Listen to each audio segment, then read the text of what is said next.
Ahí está. Y bueno, todo de ustedes. Hoy queda responsabilidad de los alumnos de la clase porque esperan que yo hable mucho. Esto es todo lo que tengo de vos. Es como haciendo un reesfuerzo. Esto es todo lo que me sale. Así que hoy depende de ustedes, mis niños.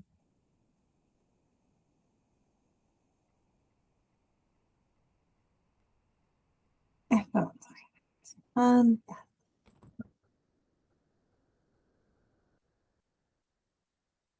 Lo que me pasa es que se me apaga la cámara cuando voy a otra pestaña. ¿Tenés tipo iPhone o algo por el estilo? Estoy con la compu. Ah, no hay problema, no hay problema. Entonces lo Bueno, tengo que... Te preguntas porque sé que, por ejemplo, la profe Valen, que antes daba biología, le pasaba eso, que cuando quería compartir la cámara se le apagaba. Eh, pero excede a mis conocimientos el por qué. Proceda entonces, mi pequeño. bueno. Nosotros vamos a hablar sobre la espermatogénesis, que es el gametogénesis en el hombre. Pero, ¿qué es la gametogénesis? Es el proceso en la formación de gametos en las gónadas por medio de la meiosis a partir de las células germinales. Una gónada es el órgano generador de células sexuales que nosotros conocemos como testículos. Bueno, y siguiendo espermatogénesis, es el mecanismo encargado de la producción de espermatozoides y este proceso se desarrolla en los testículos, aunque la maduración final de los espermatozoides se produce en el epidiamo. La espermatogénesis tiene una duración aproximada de 64 a 75 días.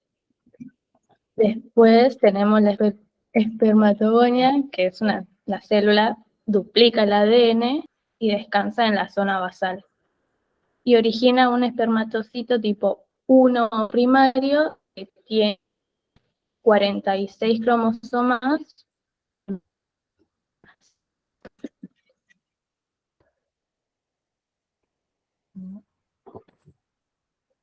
¿Se le está cortando mucho audio o se me está cortando a mí? Escuché hasta Sí, 46. a mí también se me está cortando.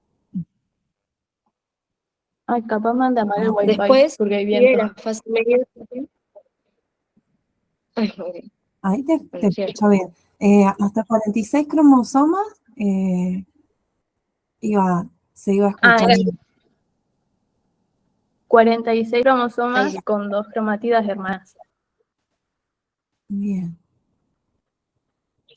Después empieza la fase meiótica, que es donde inicia un tipo nuevo de división celular, que se divide en dos subetapas, que está la primera meiosis, que es donde cada espermatozoide origina un espermatocito secundario, entonces quedan dos. En la segunda meiosis, estos espermatocitos tipo 2 o secundarios originan dos espermatides cada uno, que en total serían 4, que son haploides. Significa que presenta un único conjunto de cromosomas.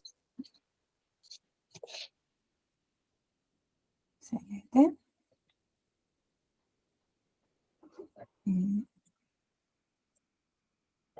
Un momento,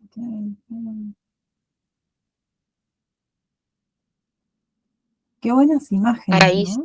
vale el tiempo.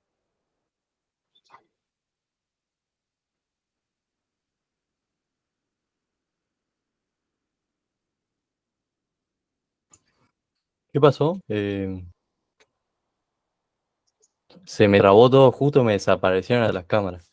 No, me parece que es tu turno. Hablaron, no sé hasta dónde Claro, llegaron. pasa que, bueno, no sé hasta dónde llegamos, pero puedo decir el proceso desde el principio, de última. Los chicos, ¿te aparece Sí, sí, la sí, sí, compartida de sí, sí, me pantalla? aparece. Bueno, llegaron hasta esa parte. Decían justamente que después de la segunda meiosis, el espermatozoide secundario tenía dos espermátides, que son haploides. Claro. Los espermatocitos secundarios, entonces, lo que hacen es dar origen a cada uno a dos espermátides, las cuales poseen 23 cromosomas con una cromátide. Y Y las 4 espermátides lo que hacen es experimentan un proceso de diferenciación, el cual se llama espermiogénesis, el cual va a dar origen a los espermatozoides. Muy bien, muy bien. Y después, puedo tirar unos datos de Me color encanta, que, ¿sí? bueno, ¿dónde se lleva a cabo la espermatogénesis? Es en los testículos claramente, más específicamente en los túbulos seminíferos. Cuando se origina la primera meiosis en la pubertad, dependiendo el desarrollo del individuo, ¿no es cierto? Puede ser entre los 12 y 14 años. ¿Y hasta cuándo? Hasta la vejez, pero en la vejez baja la cantidad y la calidad de los espermatozoides y el proceso se lleva a cabo a 2 grados centígrados menos de la temperatura corporal. Entonces, supongamos que tenemos una temperatura corporal de 37 grados, debería llevarse a cabo a 35 grados. Por eso los testículos están como separados de la cavidad abdominal. Después, Excelente. otro dato de color que no me lo acuerdo bien, pero lo había leído, Ajá. que estaba copado, bueno, viste esto de la temperatura, por ejemplo, si fuera 37 grados, que sería como la temperatura del cuerpo, Ajá. podría llegar onda no se va bien el proceso y podría determinar un cáncer o algo por el estilo. Después, esto que iba a decir es, las células de los túbulos seminíferos Ujú. son las células de Sertoli, si no me equivoco, Sí. y estaban unidas por unión estrecha, y está la superficie basal, y después, supongamos, no me acuerdo bien si decía apical, pero supongamos que la superficie apical. En la superficie basal se encontraban las espermatogonias y los espermatocitos primarios, si no me equivoco. Y ya pasando la cara basal, ya del lado de la cara apical, Ujú. estaban los espermatocitos secundarios, las espermátidas y los espermatozoides. Y todo esto, la separación, creo que se daba por si las células inmunitarias que creo que pasan por abajo de la cara basal, em, las células inmunitarias en el caso de que haya un error y las llegasen a reconocer como si fueran células invasoras, a estas espermatogonias están justamente a partir de los espermatocitos secundarios para arriba para que no, de forma para protegerlos y que las células inmunitarias no los puedan achurar, digamos. Claro, como que no los desconozcan. Claro, que no los desconozca. Muy bien.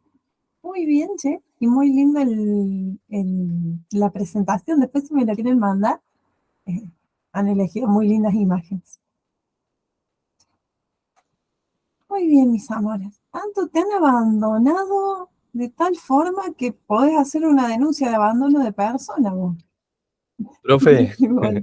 justamente eso te iba a preguntar, porque yo te había mandado un audio, porque había leído el mensaje de Anto, y nada, y justo las chicas me habían dicho para hacer el grupo, y yo te mandé un audio porque, nada, leí el mensaje de Anto y quería saber si que de última hacía grupo con ella, como para que, pues no sabía si tenía grupo o qué había pasado. Dale, dale, perdón, la verdad que tuve un par de problemas durante el fin de, así Sí, que estuve tranqui, no pasa nada. re separada. Pues si pudieran ver algo, contame otro. Sé que había quedado con una de tus compañeras, me faltan dos de los varones, no sé qué habían quedado, contame. Bueno, nosotros íbamos a hablar sobre ovogénesis, pero yo hablo, no tengo problema. Digo todo lo que se cae. Dale, dale, genial.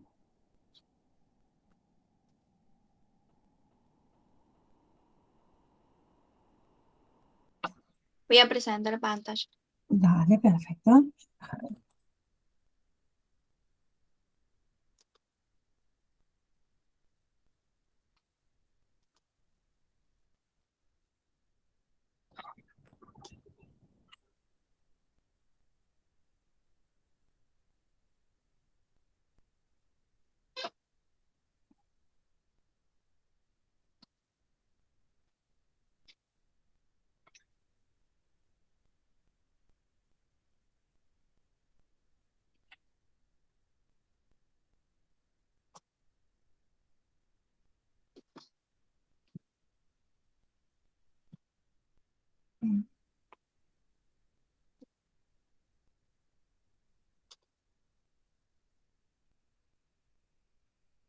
A mí me anda con delay, no sé, pero bueno.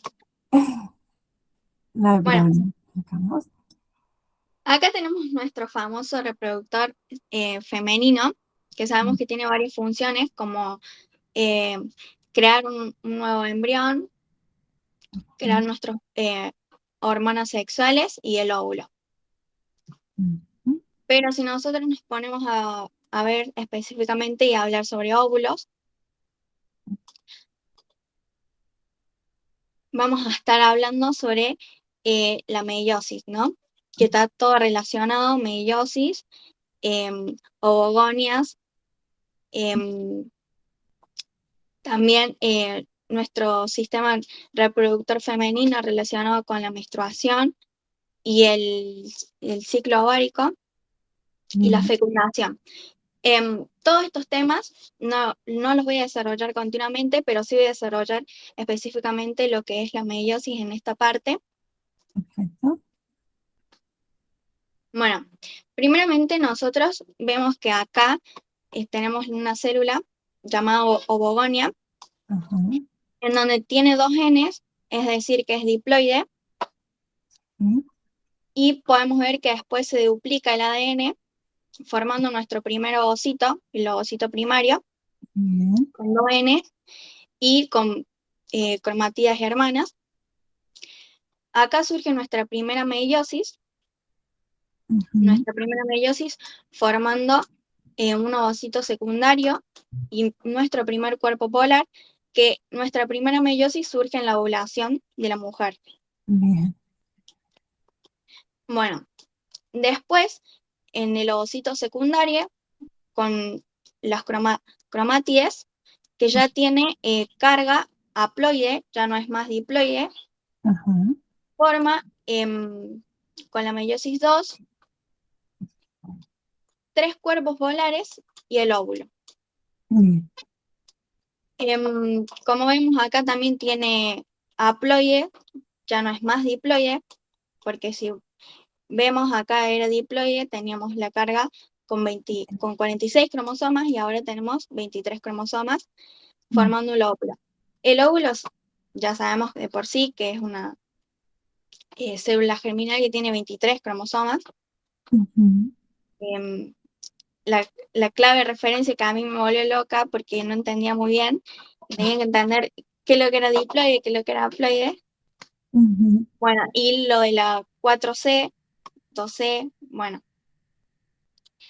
Eso Em, complica un poquito la existencia. sí, y más cuando en el libro no se notaba muy bien lo que significaba. Claro. Em, cuando ya tenemos el óvulo, Mm. se puede formar una nueva vida, ya que estamos en el sistema reproductor femenino. El óvulo, cuando tenemos el ovocito secundario, sale por la parte del ovario y se queda en la parte de las trompas de falopio. Mm.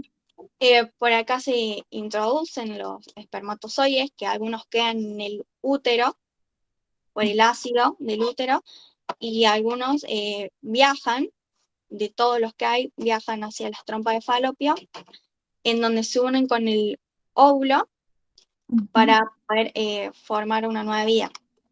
Muy bien. En el momento que ocurre la fecundación, que se unen óvulo y espermatozoide, se restituye el número diploide de genes. Sí, quedando con 46 cromosomas totales. Excelente, señorita. Perfecto. Bien, bien. Eso es básicamente. Ahora les hago un repasito. Había algunos detalles de color. Esto, por ejemplo, de que la fecundación ocurre en las trompas eh, cuando no hay un buen movimiento ciliar. ¿Se acuerdan que hablábamos de los cilios que iban barriendo para llevar los óvulos? Puede ocurrir que el óvulo empiece a hacer toda su división y empiece a crear el nuevo ser, eh, quedándose en la trompa de falopio en vez de bajar hasta el útero. Y ahí es cuando se tiene lo que se llama un embarazo ectópico. ¿Qué pasa? El útero es sumamente elástico porque justamente de ser algo chiquitito así, por ejemplo, es más o menos de este tamaño, después tiene el tamaño para alojar un bebé. Pero las trompas de falopio no son así elásticas. Y en caso de embarazos ectópicos, cuando no son detectados a tiempo, pueden llegar a hacer reventar la trompa de falopio poniendo en riesgo la vida de la mamá. Eso no es algo que sea tan común, pero suele ocurrir cuando no hay un buen movimiento ciliar. Cuando ya se sabe que una futura mamá tiene este tipo de problemas, antes de la fecundación se busca hacer un tratamiento con ciertas vitaminas.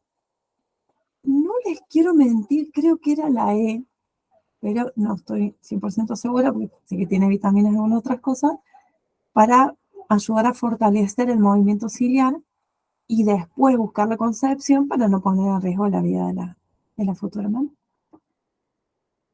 Bueno, los llevo un ratito al libro. Muy bien, mis niños, gracias por ayudarme en este día. Eh,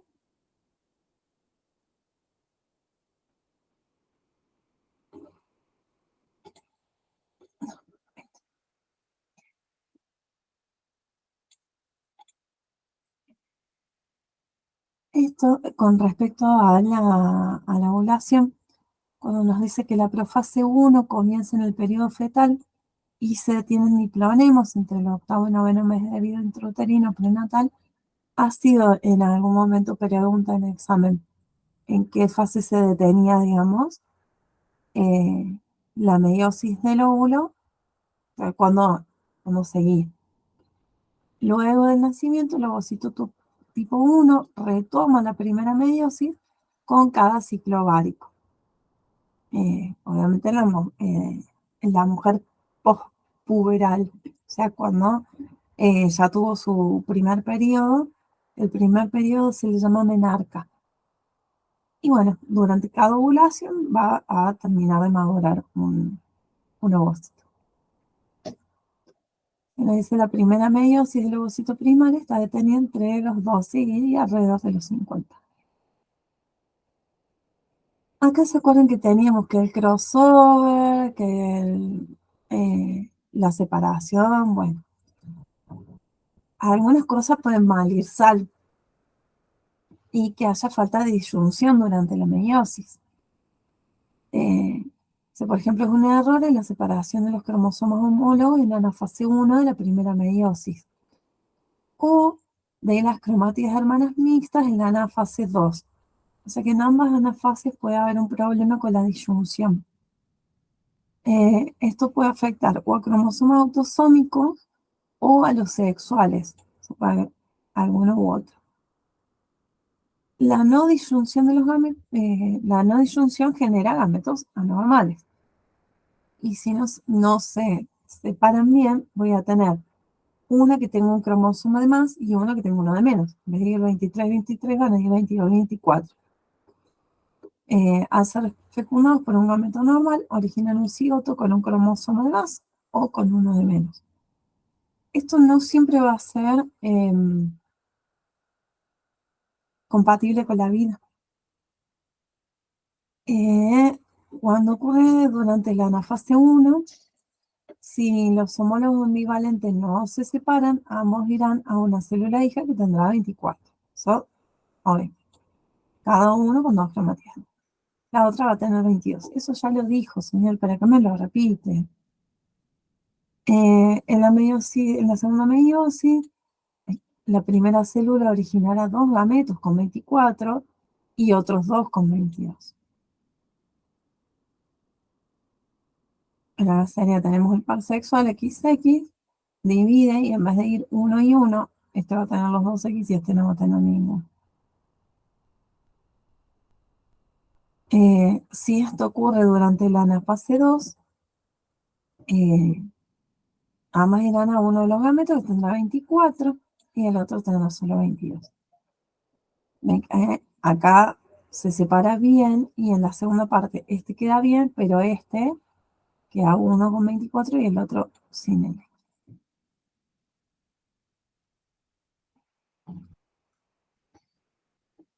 No, disyunción del par sexual, el par autosómico. Vamos para la fecundación. Durante la ovulación, claramente le falta un pedazo de palabra, que es al día 14 del ciclo ovárico, el ovocito primario completa la primera meiosis. Y ahí hace el ovocito secundario y el primer cuerpo polar. Los cuerpos polares no son fecundables. El ovocito secundario cae en la trompa de falopio y puede sobrevivir unas 24 horas allí. Y allí inicia la segunda meiosis, que se detiene en metafase 2 hasta la fecundación. Si no ocurre la fecundación, básicamente ahí clava los frenos y muere, para decirlo poco tiernamente. La eyaculación deja en vagina unos 300 millones de espermatozoides que ascienden por el útero y la trompa propulsada por el movimiento de las colas y las contracciones musculares de las paredes uterinas y tubulares. El sitio de la fecundación es la ampolla de la trompa, digamos más por esta zona. Ahí de los 3 millones llegan con toda la furia unos 100 espermatozoides, porque como nos comentaba antes, son destruidos la mayoría por la acidez vaginal o quedan atrapados en el moco cervical. Acá hay un detalle que por ahí es importante. Los espermatozoides sobreviven en útero y trompa entre 24 y hasta 72 horas. Como profesora de biología de jóvenes adultos o adolescentes tardíos, como prefieran ser definidos, hay muchas personas que tienden a tener sus cuidados en los momentos de las relaciones sexuales con la fecha. Esto es una pésima idea, porque por más que una persona sea muy regular,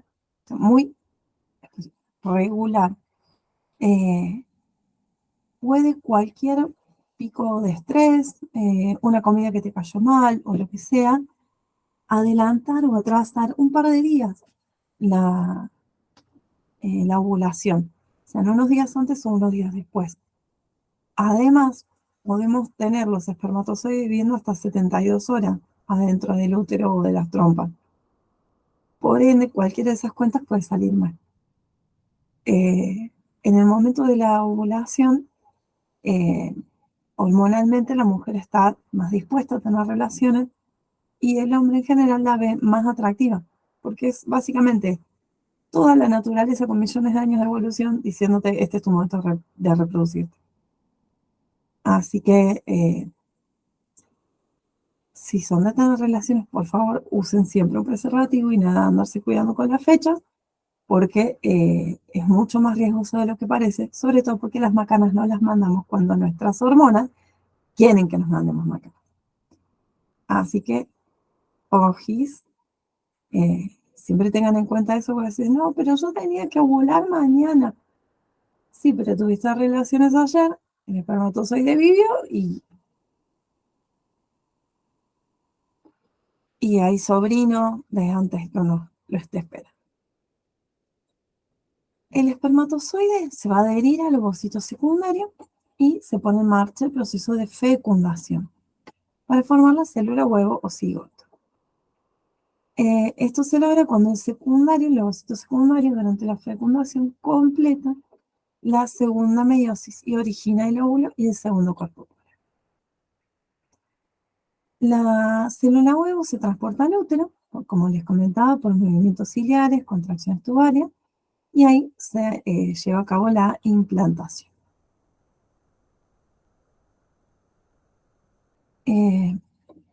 Decíamos que, bueno, en la fecundación se restablece el número diploide de cromosomas, se determina el sexo genético, ya que el espermatozoide va a aportar o el X, o el C1X, o el Y. XX femenino, XY si es masculino. Y se origina un nuevo individuo con perpetuación y variabilidad de la especie. Porque recordemos que cada espermatozoide, cada óvulo, tenía distinta información genética justamente porque en la meiosis se intercambiaba información.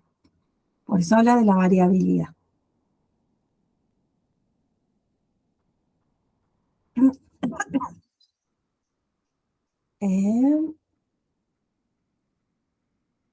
Bueno, ¿qué tiene el ovocito secundario? Está rodeado por una membrana que tiene unas microvellosidades. Por fuera de la membrana presenta lo que se llama zona pelúcida, que tiene glicoproteína.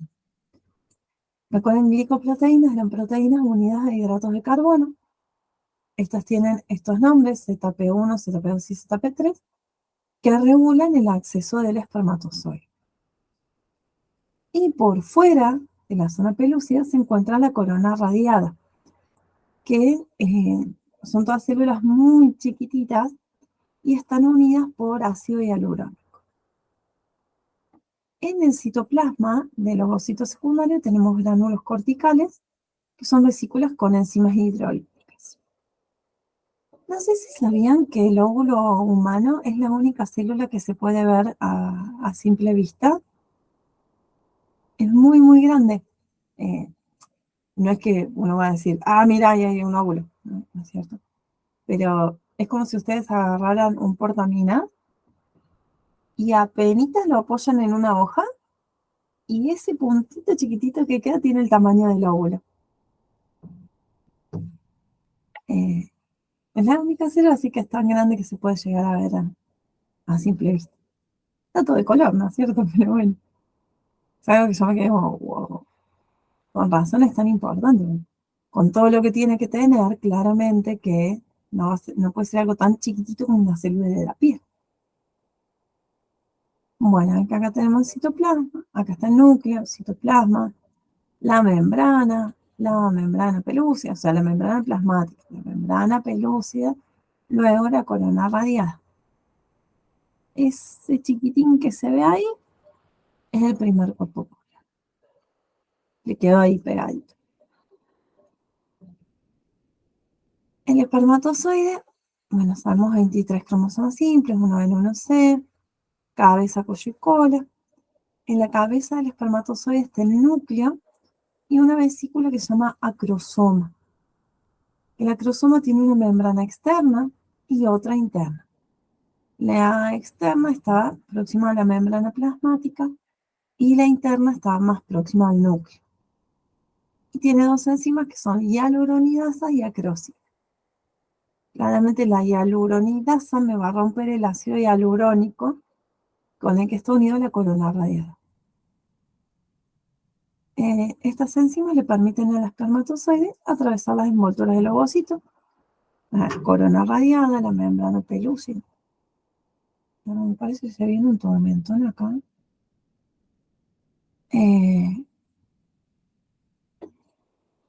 En el cuello vamos a tener el centríolo de cuando nace el flagelo y la cola es un único flagelo rodeado por mitocondrias en su porción inicial. En esta partecita vamos a estar rodeados de mitocondrias. ¿Por qué tiene tantas mitocondrias? Porque recuerden que la mitocondria es la fábrica de energía. Y la energía que necesita el espermatozoide para poder mover ese flagelo tan fuerte de llegar hasta, hasta la trompa de Falopio es mucha. Por eso es que trae las mitocondrias necesarias. Cuando recién salen los espermatozoides del testículo son inmóviles, no están preparados para fecundar. Tienen que cumplir la maduración, como decían antes, en el epidídimo, aquí en la motilidad, la capacitación, que se cumple en la trompa de Falopio, ya esto ya fuera del cuerpo masculino, donde vigorizan los movimientos por un fenómeno que se llama hiperactivación. Es como que cuando llegan a las trompas de Falopio le meten nitro y empieza a activarse cada vez más fuerte. Y la reacción acrosómica, que va a ser cuando el espermatozoide contacta al ovocito tipo 2 y libera las enzimas de la acrosoma. Acá tenemos las etapas. Primero, penetrar la corona radiada, la reacción acrosómica, denudaciones para que vaya cayendo todo lo que rodea al óvulo, penetración de la membrana pelúcida, fusión, óvulo y espermatozoide, bloqueo de la polispermia, es un decir llegué primero, el resto ya no puede ingresar. Se reanuda la segunda división meiótica, se forman los pronúcleos sin gamia anfinixis. Esto por ahí está bueno que tengan en cuenta el orden de las etapas. ¿Bien? Bueno, primero penetración de la corona radiada con los movimientos de hiperactivación. Y la hialuronidasa digiere al ácido hialurónico y hace un túnel en la columna radial. De esta forma, al llegar a la zona pelúcida, con la segunda reacción, un receptor de la membrana interactúa con la ZP3 de la membrana pelúcida. Se establece una unión transitoria que permite el reconocimiento de especies y de adhesión de ambos gametos. A veces, dato de color, puede haber un reconocimiento parcial, justamente en lo que los animales se cruzan con animales de su misma especie. Pero cuando son animales que son de la misma familia, pero no de la misma especie, puede llegar a haber un cruzamiento igual, en donde lo que vamos a tener es un animal híbrido. La mula es un híbrido, porque no existe una mula y un mulo. Es entre si mal no recuerdo, una yegua y un burro. Les recomiendo que busquen en Google animales híbridos. El ligre, que es de tigre y león, es más grande que cualquiera de los dos. Es muy lindo.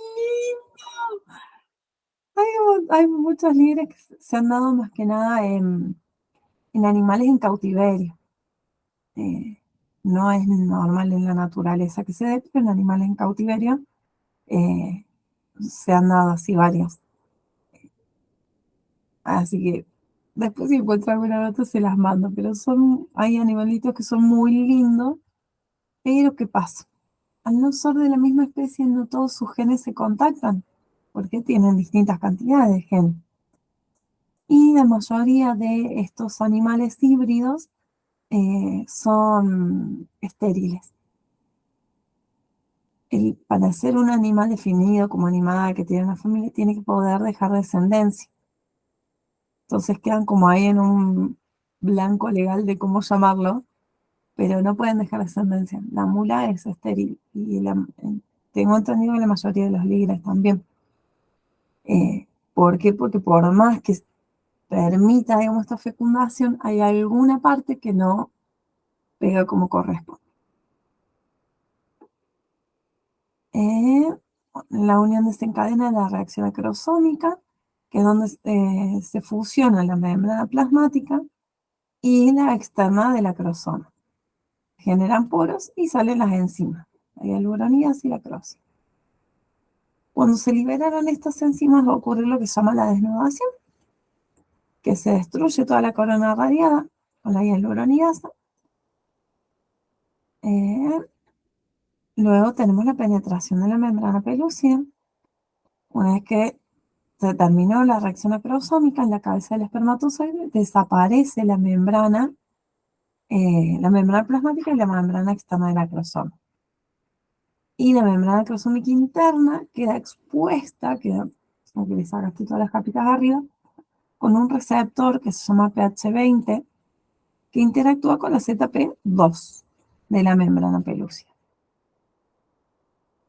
Dicha interacción activa la acrosina y permite que el espermatozoide pueda atravesar la zona pelúcida por un tubo. Esto va a ser como medio en diagonal, o sea, como que toca ahí, pero no entra así derecho, sino que se va a ir como poniendo de costadito.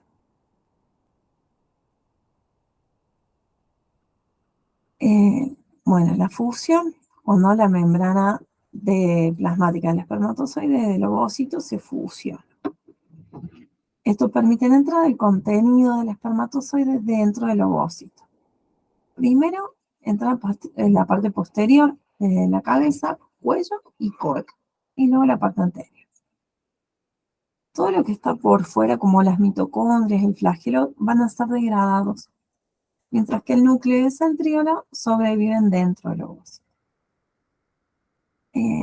Nuestras mitocondrias son aportadas únicamente por el óvulo. Las mitocondrias del espermatozoide quedan afuera.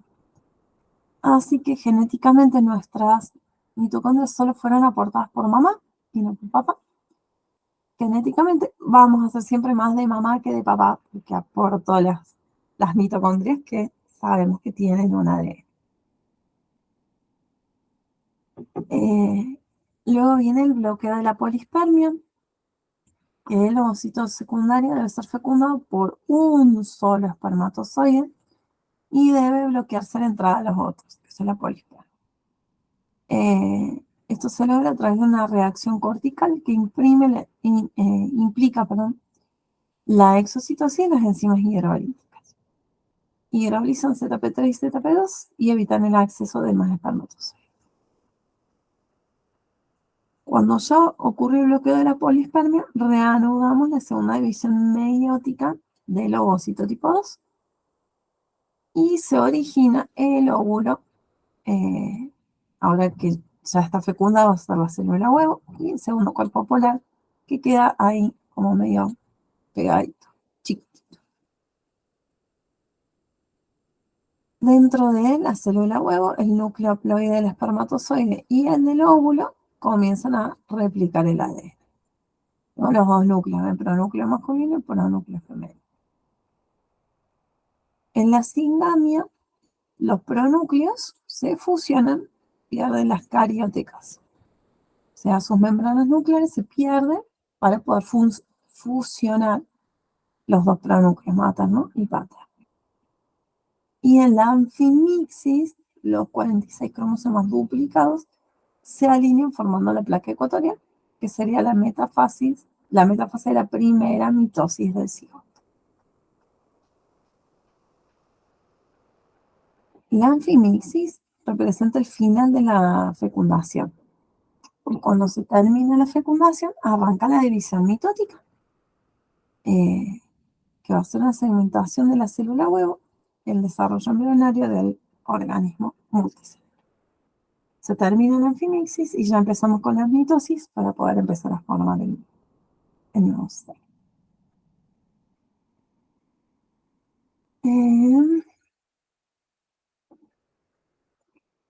Bueno, ¿saben que cuando yo empiezo a hacer mitosis, de una célula obtengo 2, y de 2 voy a obtener 4, y de 4 voy a tener 8, y así? Al cuarto día, después de la fecundación, el embrión se convierte en una esfera sólida que se llama mórula, que todavía está rodeada por una membrana pelúcida y está formada por 16 células que se llaman blastómeras.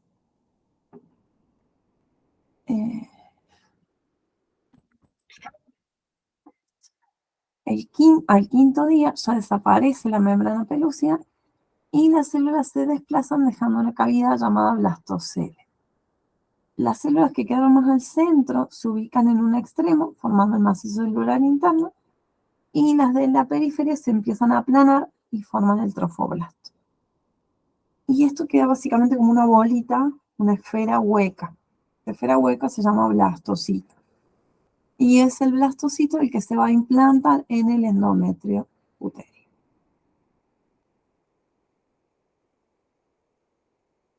La ovulación, ovocito, fecundación, la mórula, el blastocito.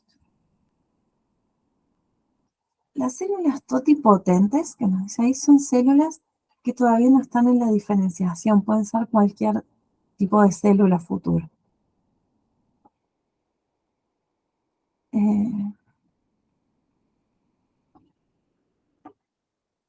Bueno, la diferenciación celular es justamente cuando una célula se especializa estructural y funcionalmente y va a adquirir la capacidad de cumplir ciertas funciones y otras no.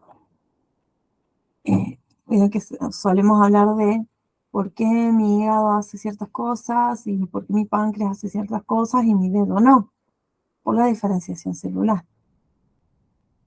En todas las células del cuerpo, cualquiera sea su diferenciación, hay conjuntos de genes idénticos que son los mismos que habían en el cigoto. La diferenciación celular no implica que se pierdan genes. no se pierde ningún gen en la especialización. Solo que, ¿se acuerdan que teníamos lo de eucromatina y heterocromatina? Se van a ir regulando para que algunos se expresen y otros.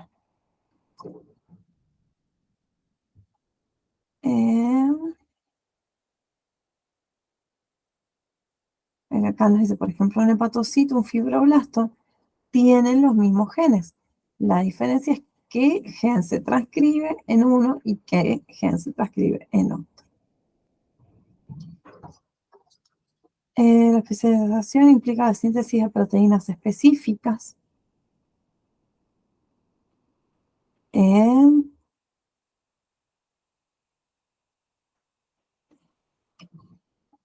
No es que todos los genes van a cambiar, depende en qué tipo de célula estemos, si expresan o no. Hay lo que llaman genes de mantenimiento, que se expresan en todos los tipos celulares y se necesitan para construir los componentes comunes, la membrana, los ribosomas, las enzimas de la glucólisis. La diferenciación, esta expresión diferencial, se basa en la regulación de la transcripción, que es lo que estuvimos viendo, si mal no recuerdo la clase pasada. Hablamos de justamente heterocromatina, cromatina, metilación, acetilación.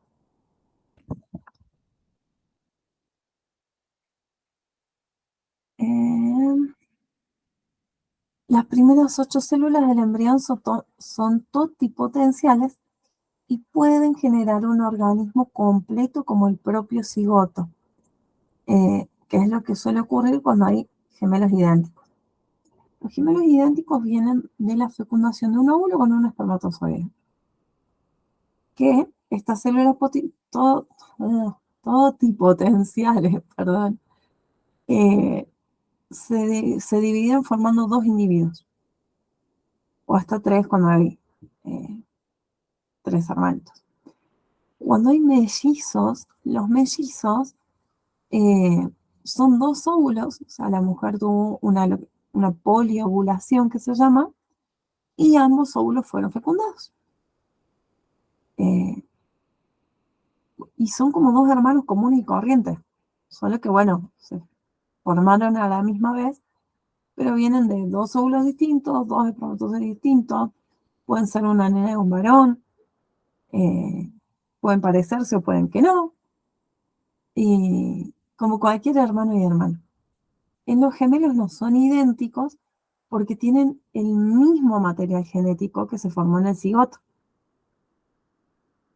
Esa es la diferencia, digamos, entre gemelos y mellizos, como es la concepción, digamos, distinta. Cuando ya hacemos la cuarta división mitótica, se originan 16 células de la mórula, ya no son totipotenciales y se forma el blastocito. El paso de mórula a blastocito nos muestra el primer fenómeno de diferenciación celular, ya que algunas células van a formar el trofoblasto y otras el macizo celular interno. Las del Profe, ¿Vale, Chu? perdón que interrumpa. ¿Cómo es? Perdón que no presté atención justo en ese momento. ¿Cómo es el tema de los gemelos y los mellizos? Te cuento. Viste que cuando hasta 8 células después de nosotros formamos el cigoto, se empieza a hacer la mitosis y cuando llegamos hasta 8 células, estas células son lo que se llaman totipotenciales.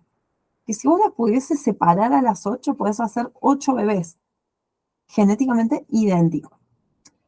No es común claramente, pero sí puede pasar que vayan como 4 y 4, se separen y formen 2 bebés que genéticamente son iguales porque vienen de un solo cigoto.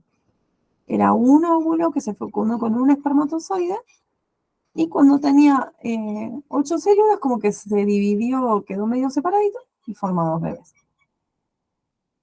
Los mellizos, esos son los gemelos. Los gemelos son idénticos. Genéticamente son idénticos. Y siempre está la duda que si, por ejemplo, no sé, hay un par de gemelos donde uno es un asesino y deja una muestra de cabello, de sangre, y el otro no es un asesino, ¿cómo saber cuál de los dos fue? Porque genéticamente son iguales. La verdad que no sé si hay una respuesta al respecto, no sé si alguna vez se ha dado, digamos, pero ocurre eso, genéticamente son idénticos. Después, los mellizos en realidad vienen de lo que se llama una poliovulación. Que la mujer en vez de hacer la maduración de un óvulo, hizo la maduración de dos. Y en general es como un ovario cada mes. Un mes el ovario izquierdo, un mes el ovario derecho. Y un mes no se pusieron de acuerdo y hubo poliovulación, un óvulo de cada ovario. Y son fecundados los dos. Y vamos a tener dos bebés que son genéticamente distintos, como cualquier hermano. Vos tenés un óvulo con un espermatozoide por un lado, un óvulo con un espermatozoide por el otro. Son hermanos, pero genéticamente son distintos, como cualquier otro hermano y hermana. Pueden ser dos varones, pueden ser dos mujeres, pueden ser una y una. Pues los gemelos son o dos varones o dos mujeres. Los mellizos pueden ser una nena y un varón, o puede ser que sean los dos y dos, digamos, tenemos tres opciones válidas completamente. Y ahí sí, se pueden parecer más o menos como cualquier hermano, pero porque justamente son de óvulos y espermatozoides distintos. Acá en mi pueblo hay dos chicos que son mellizos, que vos los ves, no parecen ni hermanos, pero no se parecen en nada. O sea, los dos son morochos, digamos, de pelo negro, como la gran mayoría de la población. Uno es más blanquito, flaquito, menudito, peticito, y el otro grandote, alto, una estructura bastante fortachón. Yo era bien Justo de eso te iba a contar, porque la señora que, que atiende en el kiosco, la Caro, tiene hijos mellizos que también atienden ahí. Y yo hasta que me di cuenta que eran mellizos, te juro que si no me lo decían, claramente no me iba a dar cuenta, pero no se parece en nada. Uno parece que tiene 28 años y el otro 17, es impresionante. Encima son de contextura muy distintos y nada, re loco. Encima uno se llama igual que yo, Valentín también. Así que nada, siempre ya me hice amigo de los dos, ¿no? Cuando voy a comprar al kiosco, charlo con los chicos y atiende la Caro me pasa el chumerío de todo el barrio, ¿no? Es terrible. Qué fue lo lindo, pero viste que sí, puede pasar como Abby, creo que me contaba que tenía un hermano que es rubio, de ojos celestes o verdes, no sé qué. Y una acá humilde siendo muy buena persona. eh, Bueno, justo yo también soy ese tipo de excepción. Mis papás son los dos morochos de ojos marrones y mis dos hermanas también son las dos morochas de ojos marrones y yo salí, se podría decir, defectuoso más o menos, así, rubio, ojos claros, nada que ver. Para mí que cuando naciste te caíste en un puentón de lavandina, te blanquearon un poquito. Te discriminan por blanco. En ese caso somos todos más o menos iguales, pero sí pasa eso, ¿verdad? Al haber tanta variación en la meiosis, a veces hay más variación y a veces hay menos. Ahí tus papás cuando naciste vos le pusieron mucha onda a la meiosis y bueno, algún gen de alguna abuela, bisabuela, algo por el estilo. Y si no, no sé. No sé, no digo, no pregunto. Cosas que pasan. Bueno, entonces tenemos esas diferencias. Ya cuando pasan a la siguiente división, que ya son 16, se forma la mórula y ya se empieza la especialización. Las células que van a hacer el trofoblasto son las que van a originar la placenta. Y el macizo celular interno se diferencian y forman las tres capas embrionarias, hojas embrionarias, que son endodermo, ectodermo y mesodermo. Cada una de estas tres hojas embrionarias o capas embrionarias sufren nuevas diferenciaciones a medida que se va desarrollando el feto. Y van haciendo, bueno, los diferentes tejidos, órganos.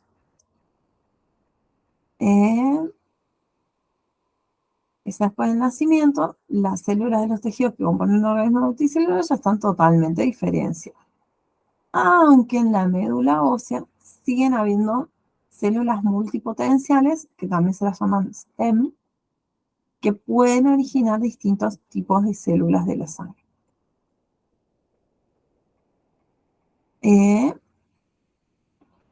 La potencialidad evolutiva es la capacidad que tiene una célula de diferenciarse.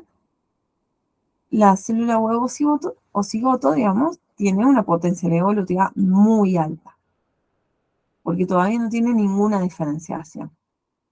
Pero va avanzando el desarrollo, menos potencial de ser cualquier otra célula tiene. Al completarse la diferenciación, alcanza su significado evolutivo fin. Cuanto menos diferencia está una célula, mayor es su potencial evolutivo. Se suelen también tener células totipotentes en el momento del nacimiento en el cordón umbilical, que son células madre. Se está utilizando ahora un poco más el tema de guardar las células madre del cordón umbilical del bebé en caso de que tuviese algún tipo de enfermedad genética, para que ya tenga sus propias células para hacerse transfusión. No es transfusión la palabra, hay como cuando te dan un órgano, ay, no me va a salir, cuando te dan un órgano que no es tuyo. ¿Trasplante? ¿Cómo? ¿Trasplante? Trasplante, eso es. Te hacen lo que se llama un autotrasplante con las propias células. Sobre todo se hace si se sabe que alguno de los padres, o sea, madre o padre, tienen algún problema genético. Entonces, para evitar todo el tiempo que conlleva conseguir para poder hacer un trasplante de ese estilo, directamente se guardan las células.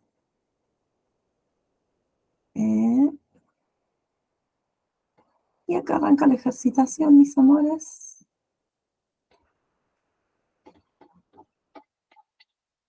Mucha, como siempre.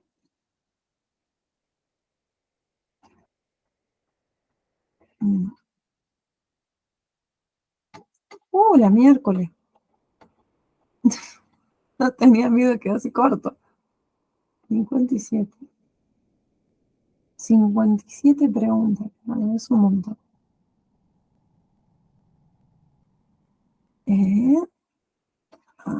¿Qué nos toca la próxima? Bueno, para la próxima vamos a estar viendo mutaciones y lo que es evolución.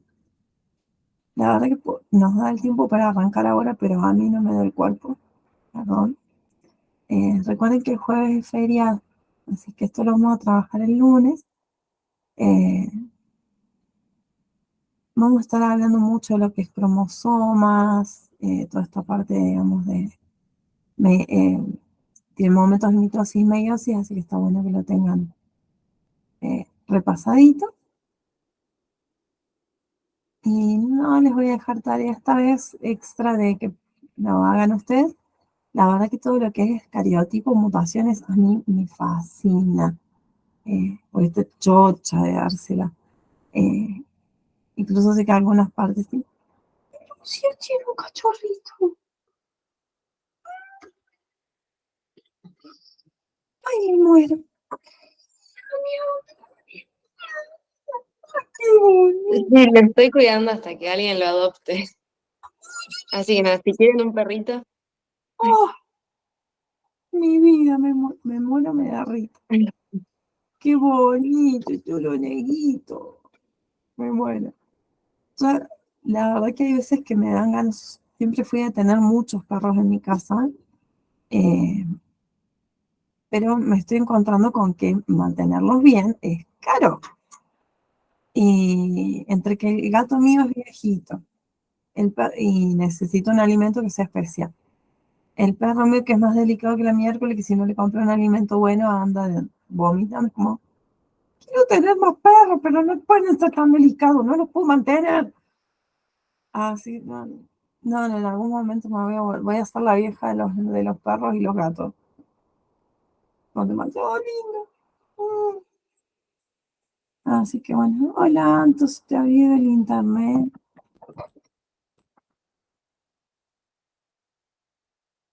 no te das problema. Es decir que en la próxima vamos a seguir con la parte de que les vuelvo a compartir porque vi un perrito y me volví loca. Toda esta parte de cariotipos y mutaciones, que esto se lo voy a estar dando yo, no hay problema. Que les decía que podía empezar ahora porque el nombre del cuerpo. Así que eso sería todo por hoy. Nos estamos viendo mañana para química. Practiquen mucho, recuerden repasar un poco toda esta parte que estuvimos viendo, porque va a tener relevancia para ahora, ¿sí? Les mando un beso enorme, espero mañana estar mejor que ahora. Ahora me voy a ir directamente a acostar, no creo ni que coma. Si como va a ser unos fideitos suavecitos para que no me jodan la garganta. Así que espero mañana estar 10 puntos para que sigamos más tranquilos. Les mando un beso enorme, se me cuidan mis amigos. Chao, Chao, profe, nos vemos. Cuídate y descansa mucho. Eso haré, gracias mis hermanos.